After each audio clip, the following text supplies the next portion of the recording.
Ada orang-orang saleh, Sufyan yang Tsauri rahimahullah lagi ngobrol sama mereka. Pernahkah keilmuan Allah Subhanahu wa taala padamu sekali aja membuatmu menangis?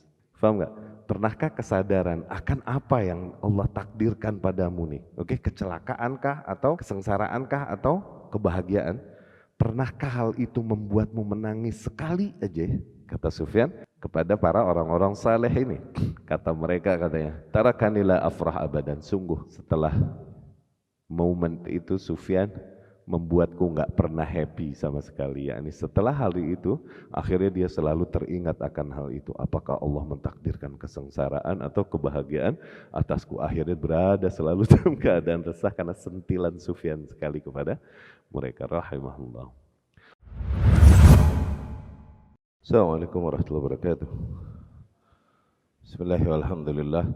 Wassalatu wassalamu ala rasulillah wa ala alihi wa ashabihi wa man walah, amma ba'd. Ikhwah, melanjutkan pembahasan kita dari kitab Jami'ul Ulum wal Hikam sampai pembahasan tentang al-khawatim wa as-sawabiq, ya. Sebuah nilai yang harusnya setiap mukmin memperhatikan dan meresahkan hal itu apabila memang di mana kadar keresahan seorang hamba akan hal tersebut itu menunjukkan kadar keimanan yang baik. Kadar keresahan seorang hamba tentang khawatimnya dan tentang sawabiqnya itu menunjukkan kadar keimanannya yang baik. Semakin seseorang resah memikirkan hal tersebut, meresahkan hal tersebut, semakin dia memiliki kadar keimanan yang baik, ya. Sawabiq adalah apa-apa yang telah ditakdirkan oleh Allah Subhanahu wa taala bagi hamba tersebut dan bagi tiap hamba. Asyaqi am sa'id, apakah dia termasuk orang-orang yang sengsara atau orang yang berbahagia. Kemarin kita udah jelaskan patokan bahagia dan sengsara itu di apa? Di dalam amal saleh, di dalam nilai beragama, ya, bukan pada harta, bukan, ya. Seseorang meresahkan apakah aku termasuk orang yang ditakdirkan oleh Allah Subhanahu wa taala berada di atas jalan yang lurus, beragama dan beramal saleh dengan baik, tuh itu dia berbahagia. Apakah aku termasuk orang yang Allah takdirkan terjauhkan dari agama dan terlena, oke, di dalam dunia ini dengan segala kembang-kembang kehidupan yang ada, itu yang ditakdirkan syaqawah, yang ditakdirkan kesengsaraan, ya. Itu yang dimaksud dengan sawabiq, hal-hal yang telah berlalu. Oke. Khawatim adalah hal-hal yang nanti kelak ditutupnya kehidupan seorang hamba. Seorang hamba mengkhawatirkan kelak dia nanti ditutup kehidupannya oleh Allah Subhanahu wa taala dengan su'ul khatimahkah atau dengan husnul khatimah, ya. Nah, orang-orang yang berbahagia adalah orang-orang yang tentunya ditakdirkan oleh Allah Subhanahu wa taala kelak kehidupannya ditutup dengan husnul khatimah. Dan orang-orang yang sengsara adalah mereka yang ditakdirkan sebaliknya tentunya, ya. Semoga Allah berikan kita husnul khatimah. Nah, keresahan akan dua nilai tersebut. Sawabiq, apa yang ditakdirkan dulu, dan apa yang nanti kita akan hadapi. Ini menunjukkan keimanan seorang hamba, sehingga para salaf meresahkan hal ini. Para salaf meresahkan hal ini. Kemarin kita katakan di antara apa yang disampaikan dari para salaf. Baka ba'du sahabah inda mautihi fasu'ila an dhalik. Sebagian sahabat radhiyallahu anhum ketika dia meninggal, yakni ketika dia syakaratul maut, ya, mereka menangis dan kemudian ditanya, mengapa kau menangis? Para sahabat tersebut pun menjawab, sami'tu Rasulullah sallallahu alaihi wasallam yaqul, aku mendengar Rasulullah sallallahu alaihi wasallam dulu berkata, innallaha qabada khalqahu qabdataini faqala haula fil jannah wa haula fin nar. Sesungguhnya Allah Subhanahu wa taala menggenggam seluruh makhluknya dalam dua genggaman. Dan kemudian Allah berkata, mereka semua berada di surga, mereka semua berada di neraka. Kemudian sahabat tersebut berkata, wala adri fi ayyil qabdataini kunt. Dan sungguh aku tidak tahu Aku berada di genggaman Allah yang mana. Allahu Akbar. Tuh. Hal-hal demikian nih meyakini bahwa Allah telah mentakdirkan hal-hal demikian itu sawabiq, ya, itu sawabiq, ya, hal-hal yang sifatnya Allah telah tentukan sejak zaman dahulu memang sebelum Allah mulai menciptakan alam semesta bahkan, ya. Qal ba'dus salaf, sebagian salaf berkata, ma abkal uyun ma abkahal kitab as-sabiq. Sebagian salaf berkata, tidaklah efektif membuat mata menangis sebagaimana, okay, sebagaimana takdir yang telah ditakdirkan ke atas kita begitu efektif membuat kita menangis. Faham gak maksudnya? Yakni tidak ada hal lain yang paling bisa membuat mata menangis dengan deras sebagaimana apa yang telah Allah Subhanahu wa taala tuliskan dan takdirkan ke atas kita, yakni rasa takut, keresahan, kesadaran mereka sedemikian rupa apa yang telah Allah takdirkan kepada mereka ini begitu efektif membuat mereka takut dan menangis. Nah, kenapa kita bilang ini keimanan, kesadaran akan hal ini dan keresahan akan hal ini menunjukkan kadar keimanan yang baik? Karena hakikatnya kesadaran akan hal ini dan keresahan akan hal ini akan memotivasi seseorang untuk semakin beramal saleh, ya, untuk semakin mengejar ridha Allah Subhanahu wa taala di dalam kehidupannya, ya. Dan betapa orang-orang yang tidak meresahkan dan hal ini berarti mereka udah terlena, benar-benar tertipu, terlena, ya, maghrur, maghbun. Ya, mereka tertipu dan terlena oleh apa yang dihadapi dan dimilikinya di dunia. Ya. Qal Sufyan li ba'dhi salihin. Sufyan Ats-Tsauri rahimahullah berkata kepada sebagian orang-orang saleh, "Hal abkaka qattu ilmullahi fik?" Faqala lahu dzalika ar-rajul tarakani la afrah abadan. Ada orang-orang saleh, Sufyan yang Ats-Tsauri rahimahullah lagi ngobrol sama mereka. Sufyan tiba-tiba berkata kepada mereka, "Pernahkah keilmuan Allah tentangmu, yakni apa yang Allah takdirkan untuk terjadi padamu, kan Allah Maha tahu. Kan kadarnya kan dari ilmu dulu yang sempurna, kemudian kitabah, takdir, ya. Pernahkah keilmuan Allah Subhanahu wa taala padamu sekali aja membuatmu menangis?" Tuh. Oke? Paham nggak? Pernahkah kesadaran akan apa yang Allah takdirkan padamu nih? Oke, kecelakaankah atau kesengsaraankah atau kebahagiaan? Pernahkah hal itu membuatmu menangis sekali aja? Kata Sufyan kepada para orang-orang saleh ini. Kata mereka katanya, tarakanila afrah abadan. Sungguh setelah momen itu Sufyan membuatku nggak pernah happy sama sekali. Yakni setelah hal itu akhirnya dia selalu teringat akan hal itu. Apakah Allah mentakdirkan kesengsaraan atau kebahagiaan atasku? Akhirnya berada selalu dalam keadaan resah karena sentilan Sufyan sekali kepada mereka rahimahullah. Wa kan Sufyan yashtad qalaquh min as-sawabiq wal khawatim fakana yabki wa yaqul. Demikian juga Sufyannya sendiri, Ats-Tsauri rahimahullah. Seringkali dia menangis, okay? Seringkali dia menangis ketika keresahannya begitu besar. Okay? Ketika datang keresahannya, ketika memikirkan khawatim dan sawabiq, ya.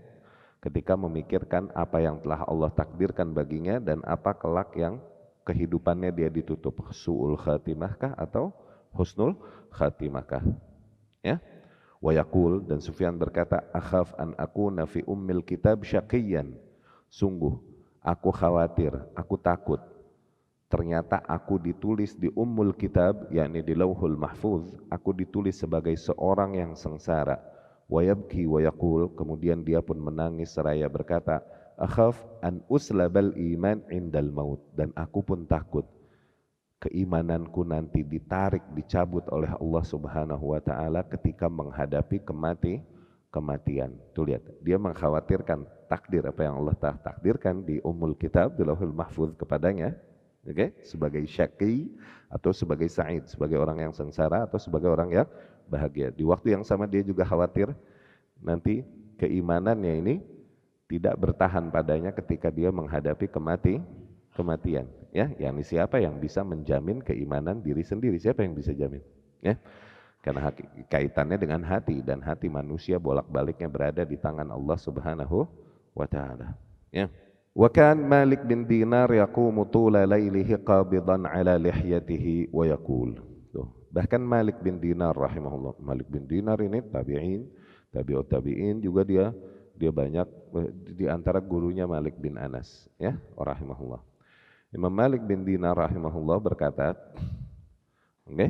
dia biasa bangun sholat sepanjang malam sambil menggenggam janggutnya, dia berkata, ya Rabb, qad alimta sakinal jannah min sakinin nar. Sungguh kau mengetahui siapa saja kelak penduduk syurga, siapa saja kelak penduduk neraka.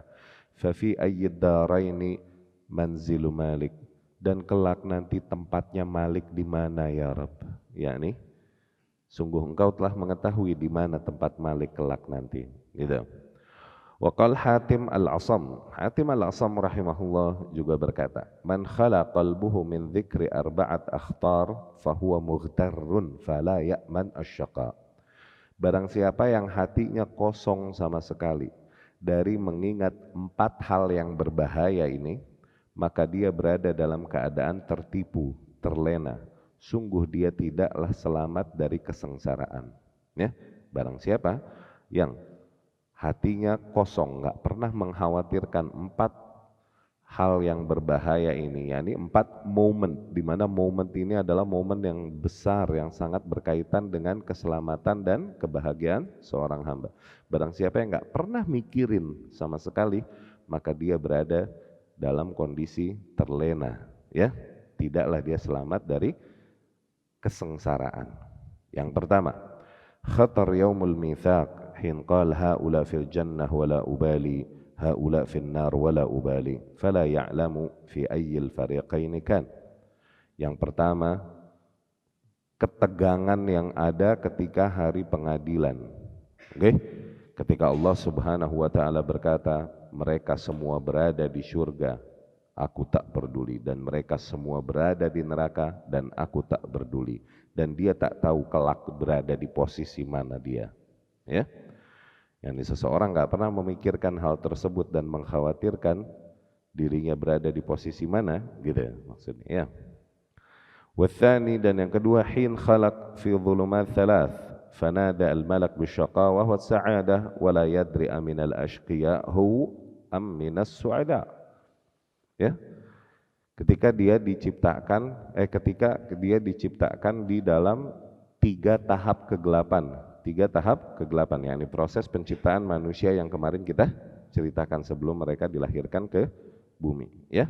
3 tahap kegelapan di situ, dan kemudian ketika malaikat pun menyerukan bisyaqawah was sa'adah, yakni mempertanyakan kepada Allah apa yang ditakdirkan bagi janin ini, bagi hamba ini, kesengsaraankah atau kebahagiaan. Wala yadri aminal ashqiyahu am minas su'ada. Dan kemudian dia tidak sadar apakah dia termasuk yang sengsara atau termasuk yang berbahagia. Tidak mengetahui, ya, apakah dia termasuk yang sengsara ditakdirkannya atau termasuk yang ditakdirkan berbahagia. Watsalits, dan momen ketiga adalah dzikru haulil matla' fala yadri ayubashshar biridallah am bisakhatih. Mengingat haulul matla', yakni dahsyatnya momen ketika matla'. Matla' yakni ketika ditariknya ruh dari tubuh, maksudnya gitu. Ya, ketika dicabutnya nyawa dari fisik. Ya. Dzikr haulul matla'. Ya, mengingat kondisi pada saat itu. Kondisi pada saat jiwanya ditarik keluar dari fisiknya. Dan dia tidak mengetahui kelak apakah dia disampaikan kabar kepadanya, tentang ridha Allah yang akan dia dapatkan, atau justru disampaikan kepadanya tentang kemurkaan Allah Subhanahu wa taala yang akan dia dapatkan. Warabi', dan yang keempat, yaum yusdarun nasu ashtata fala yadri ayyat tariqaini yuslaku bih. Hari di mana ketika manusia dibangkitkan ashtata, yakni berkelompok-kelompok, ya, berkelompok-kelompok, dan dia tidak mengetahui jalan yang mana yang dia pilih kelak. yakni di hari kebangkitan dibangkitkan para manusia, dijadikan masing-masing jalan ya. Nah, seorang hamba tidak mengetahui kelak dia termasuk orang-orang yang mengikuti jalan sebagai hamba-hamba yang diridhoi Allah Subhanahu wa taala dan mendapatkan keselamatan, atau termasuk hamba-hamba yang mengikuti jalan sebagai hamba-hamba yang kelak akan mendapatkan kemurkaan Allah Subhanahu wa taala. Ya. Wa qala Sahal At-Tustari, dan Sahal At-Tustari rahimahullah berkata, al-murid yakhaf ayyubtala bil ma'asi wal 'arif yakhaf ayyubtala bil kufr. Seorang murid yakni ini istilah di antara istilah-istilah yang akhirnya sering digunakan di dunia atau di dalam dunia tasawuf. Yakni seseorang yang mulai meniti jejak mendekatkan diri kepada Allah Subhanahu wa taala, ya. Tapi hakikatnya secara bahasa murid yakni orang yang memang mengejar ridha Allah Subhanahu wa taala dengan menyibukkan di dalam kehidupannya nih, dengan menyibukkan dirinya dengan amal saleh, terlepas dari itunya ya, terlepas dari kebid'ahan sufinya, bukan itu yang dimaksud ya. Katakanlah yang demikian murid, orang yang meniti, mengejar gitu ya ridha Allah Subhanahu wa taala. Seorang murid yakhaf ayyubtala fil ma'asi. Nah, dia khawatir kalau tertimpa bala dengan maksiat-maksiat. Nggih? Dia takut ditakdirkan atasnya gitu untuk berbuat maksiat. Ini orang yang mengejar ridha Allah.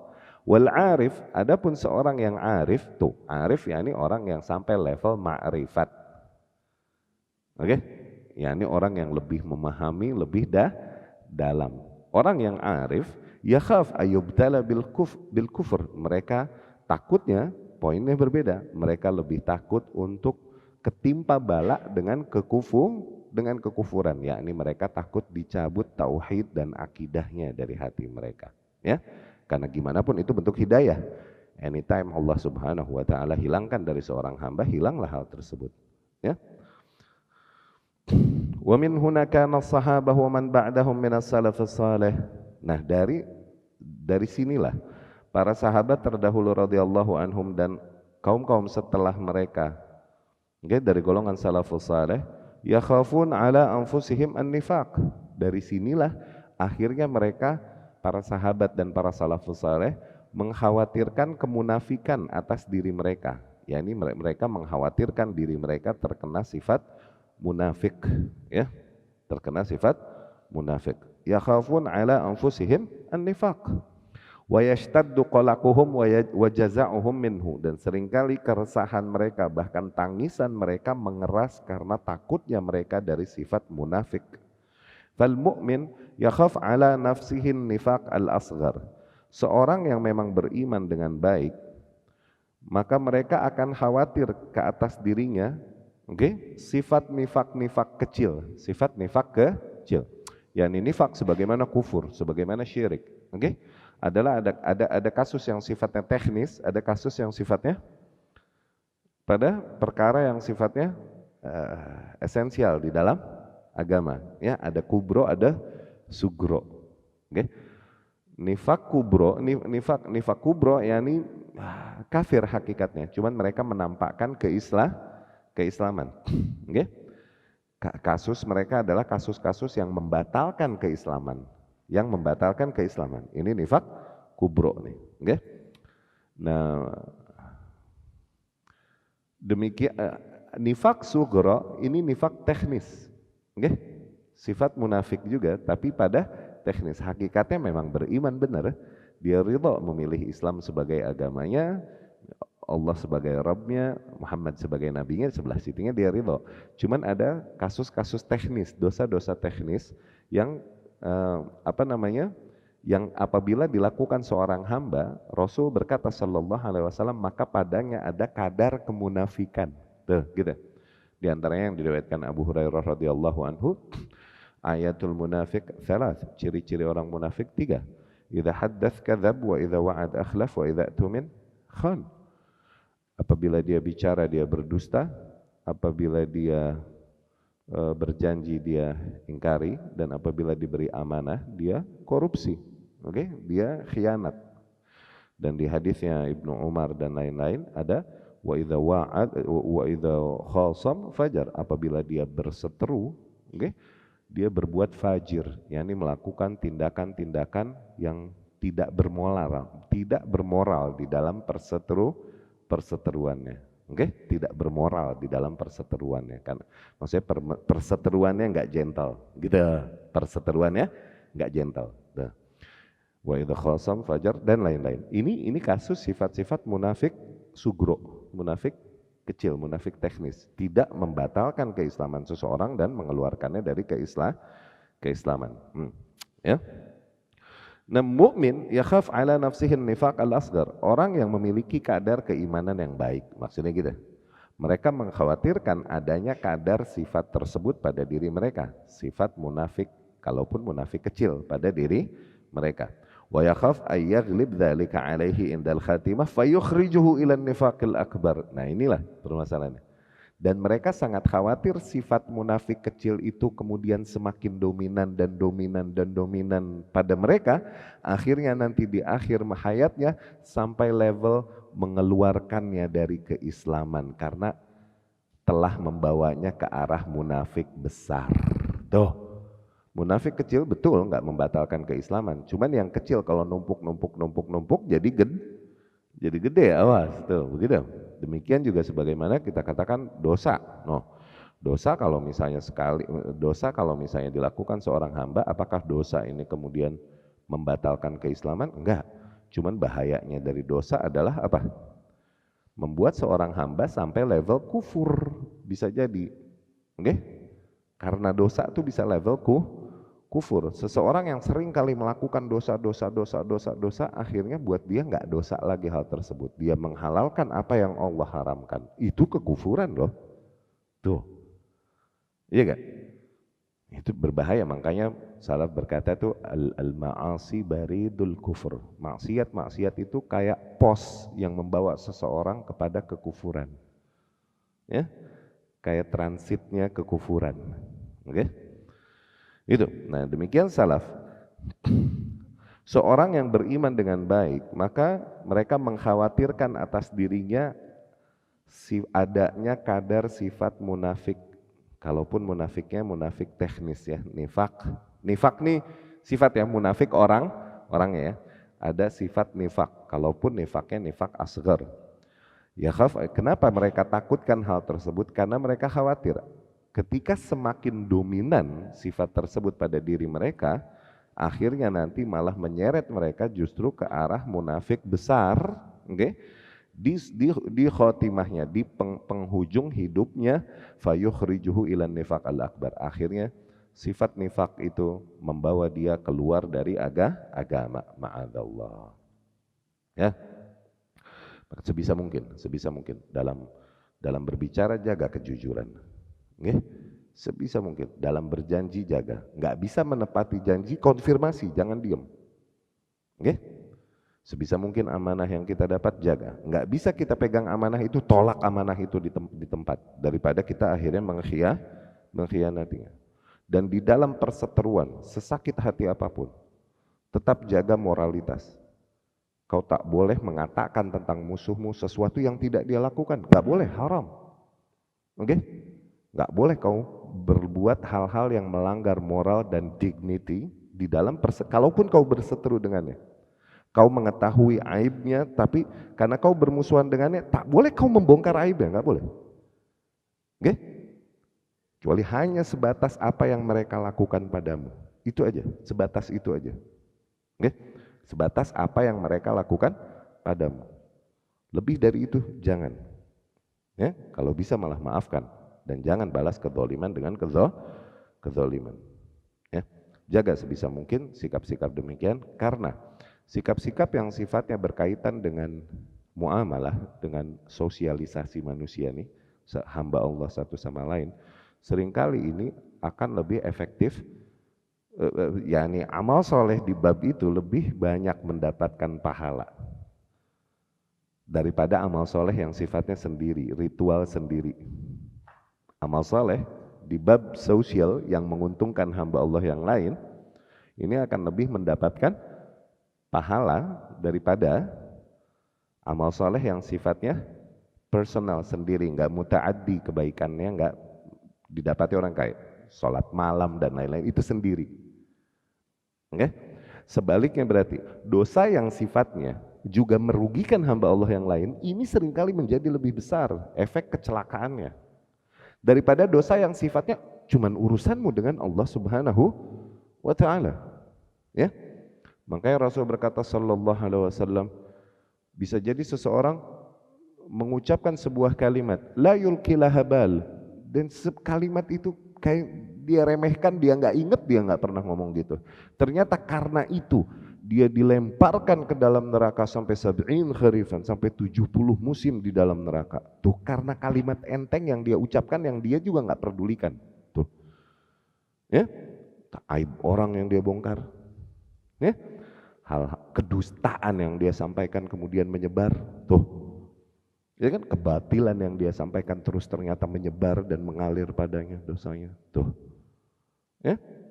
Sebaliknya Rasul berkata sallallahu alaihi wasallam, lihat, sholat di Masjid Nabawi itu 1000 kali lipat pahalanya daripada masjid lain. Demikian i'tikaf, mungkin insya Allah juga akan lebih besar pahalanya dibanding i'tikaf di masjid-masjid yang lain. Berarti i'tikaf luar biasa di Masjid Nabawi ini, iya gak? Tapi gimana pun Rasul berkata sallallahu alaihi wasallam, li an amshi ma akhin li fi hajatin lahu khairun. Ketika aku pergi bersama salah seorang saudaraku menolong, yakni salah satu di antara keperluannya, khairun wa ahabbu ilai, itu lebih baik dan lebih aku cintai, min an a'taqifa fi masjidi hadza, daripada aku cuman beriktikaf di masjidku ini. Tuh lihat. Dan pergi bersama seorang kawanmu membantu kebutuhannya, ini lebih dicintai daripada beriktikaf di Masjid Nabawi lagi iktikafnya, Masya Allah. Iya gak? Kenapa? Kenapa demikian? Berarti pahalanya gedean mana? Gitu kan? Rasul lebih mencintai itu. Kenapa? Karena kebaikan yang ini bukan hanya pada dirimu, tapi bagi yang lain. Ini besar ganjarannya. Adapun kebaikan dari ritual-ritual, nah kebaikannya hanya ada padamu doang. Ya. Fokus, hati-hati pada amalan-amalan atau dosa-dosa yang sifatnya dosa sosial, kalau mau dibahasakan ya, dosa sosial yang berkaitan dengan hak hamba Allah yang lain, kerugian hamba Allah yang lain, ya. Termasuk mungkin hal-hal yang kita remehkan, mungkin berbicara pada saat kajian, sehingga hamba Allah yang lain yang mau mendengar kitab Allah atau hadis akhirnya terganggu. Kenapa? Karena suara yang ada. Oke? Itu dosa besar luar biasa. Bukan hanya merugikan orang lain, tapi menghalangi jalan hidayah untuk orang lain. Lebih kenceng nggak sih? Menghalangi jalan hidayah yang sedang dikejar oleh hamba Allah yang lain. Kenapa? Karena kau tak memperdulikan kondisi yang ada dan situasi yang ada, ngobrol, yang lain keganggu. Ya, hati-hati itu. Kama taqaddama anna dasa su'al khafiyyah tujib su'al khatimah, sebagaimana telah kita jelaskan sebelumnya, kata Imam Ibnu Rajab. Bisikan-bisikan buruk, bisikan-bisikan samar yang buruk di dalam hati seringkali membawa orang kepada su'ul khatimah, kepada penutupan hidup yang buruk. Maksudnya apa? Niat yang rusak.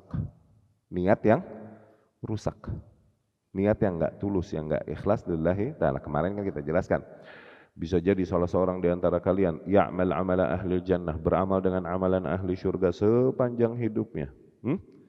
Tapi ternyata sabaqa alaihil kitab, telah ditakdirkan atasnya, faya'mal bi'amal ahli nar, terakhirnya dia malah beramal dengan amalan ahli neraka, mati dia masuk neraka. Sebaliknya seseorang beramal dengan amalan ahli neraka sepanjang hidupnya. Tapi sabaqa alaihil kitab, tapi telah ditakdirkan atasnya, faya'mal bi'amal ahli jannah, yang ada dia malah berubah dan beramallah dia dengan amalan-amalan ahli syurga. Meninggal dia dan akhirnya dia malah masuk syurga. Tuh. Lihat, zahirnya seolah-olah nilai tersebut, ketentuan itu nggak fair, nggak adil. Kok bisa seseorang beramal dengan amalan ahli syurga, yakni beramal saleh dalam hidupnya, tapi ditakdirkannya ternyata su'ul khatimah, seolah-olah nggak fair. Tapi dengan mengumpulkan sanad-sanad yang ada baru tampak bagi kita Allah Maha Tahu dan Allah Maha Adil. Di sanad lain ada penjelasan lebih lanjut. Seseorang beramal dengan amalan ahli syurga. Okay? Fima yabdu linnas, pada apa yang tampak di mata manusia. Nah, mulai ketemu missing linknya. Okay? Oh, artinya mah Allah Maha Tahu. Niat dia melakukan itu Allah Maha Tahu, maksudnya begitu.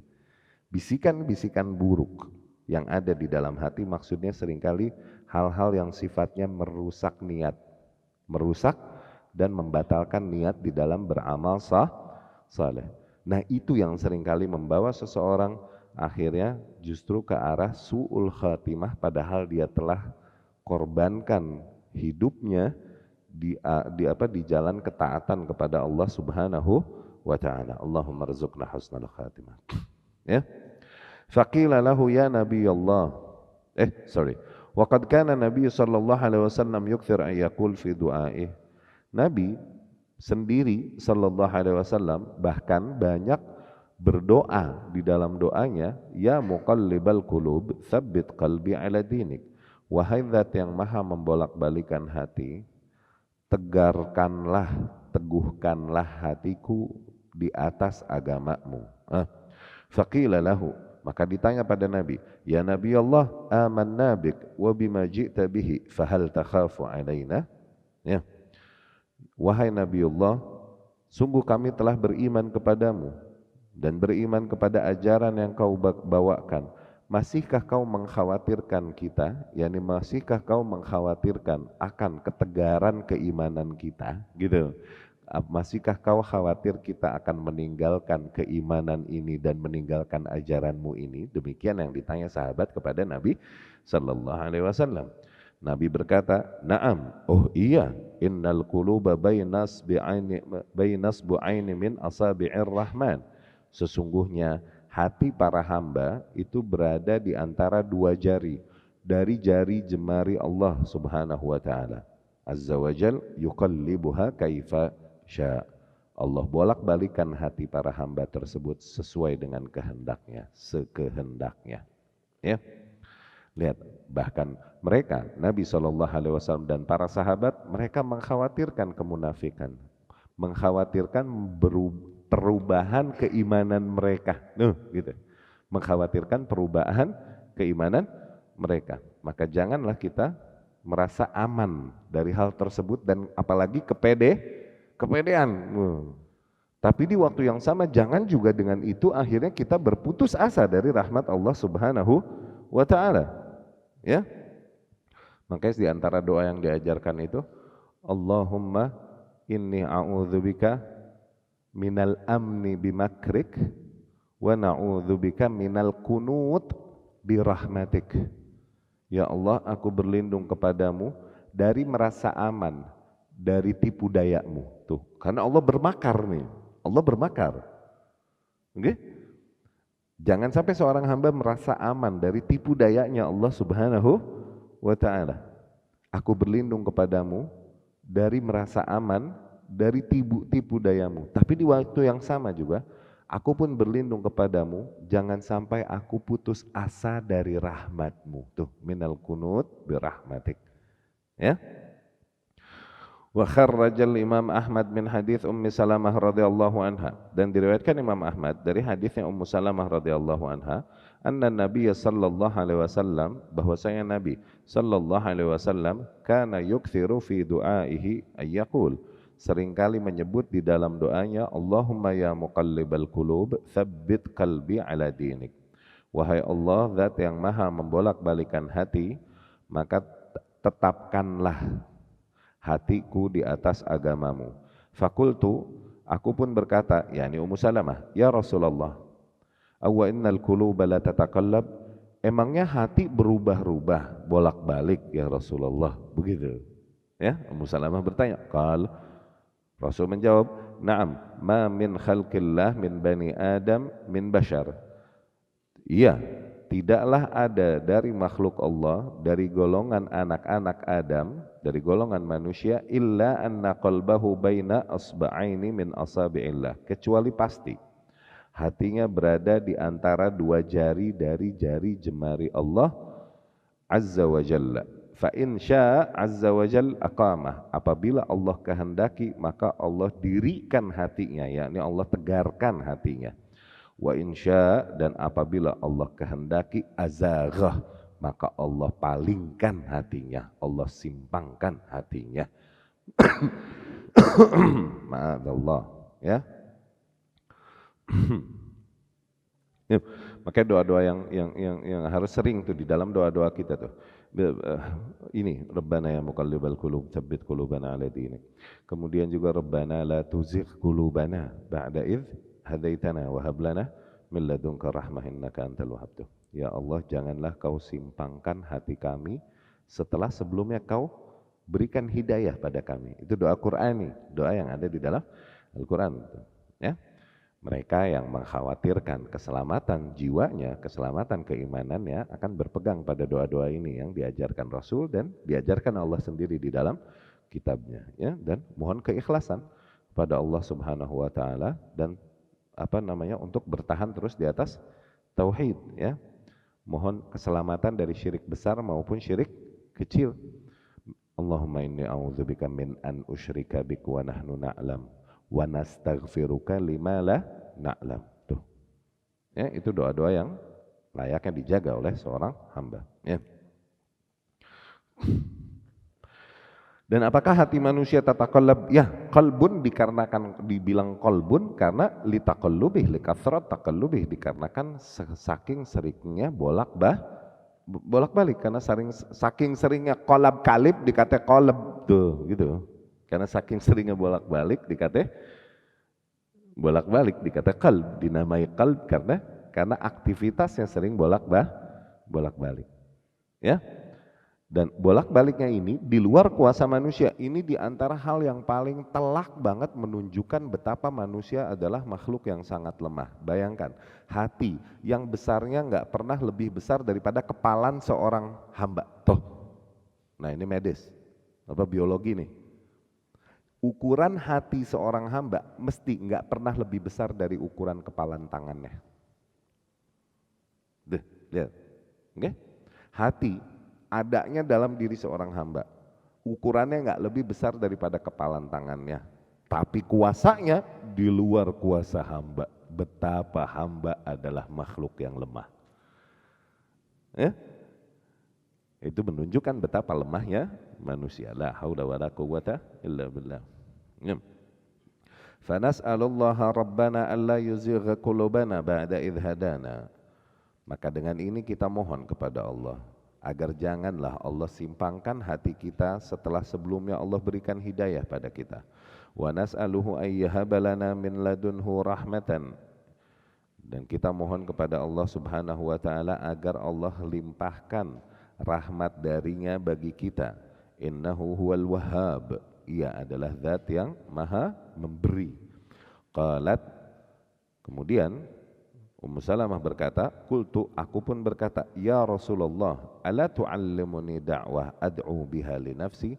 Wahai Rasulullah, setelah mengetahui hal tersebut, yakni bahwasanya hati itu manusia bolak-balik di tangan Allah, di jari Allah Subhanahu wa taala dan di luar kuasa manusia.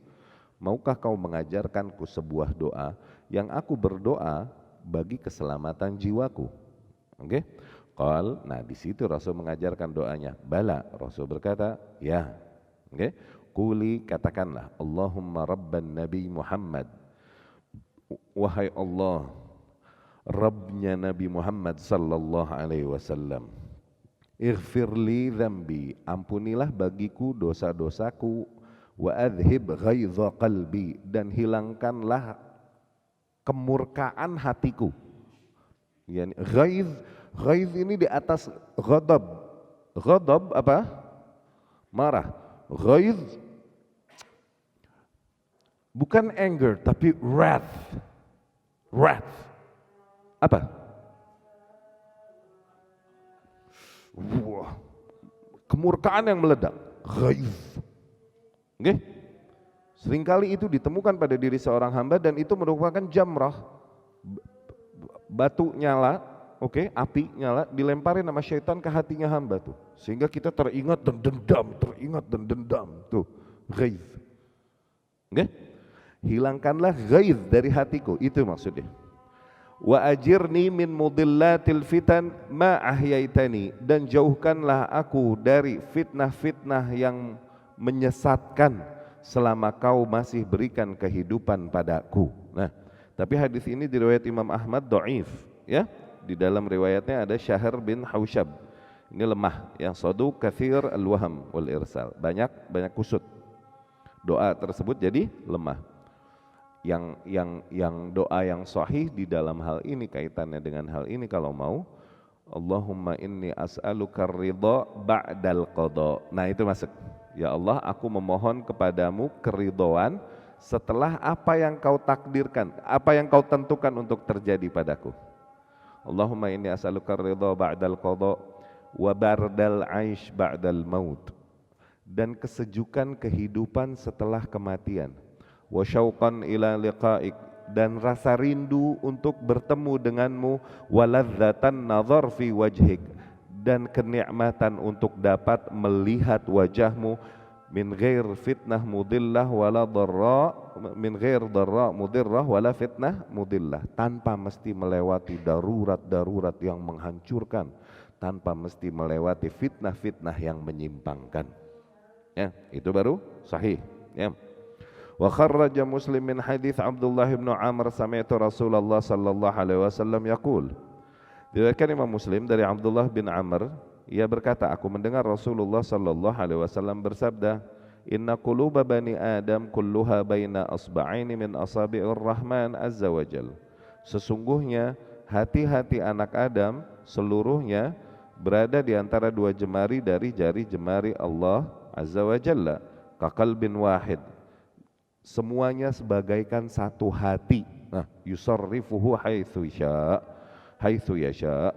Allah palingkan, yakni Allah bolak-balikkan sesuai dengan kehendaknya. Tsumma qala Rasulullah sallallahu alaihi wasallam. Dari situ Rasul sallallahu alaihi wasallam bersabda, Allahumma musarrifal qulub, wahai Allah, zat yang maha memalingkan hati, sarrif qulubana ala ta'atik, palingkanlah hati kami ke arah ketaatan ke atasmu, ya. Aku qauli hadza wa astaghfirullah li wa lakum. Insyaallah pertemuan yang selanjutnya kita masuk hadis ke-5.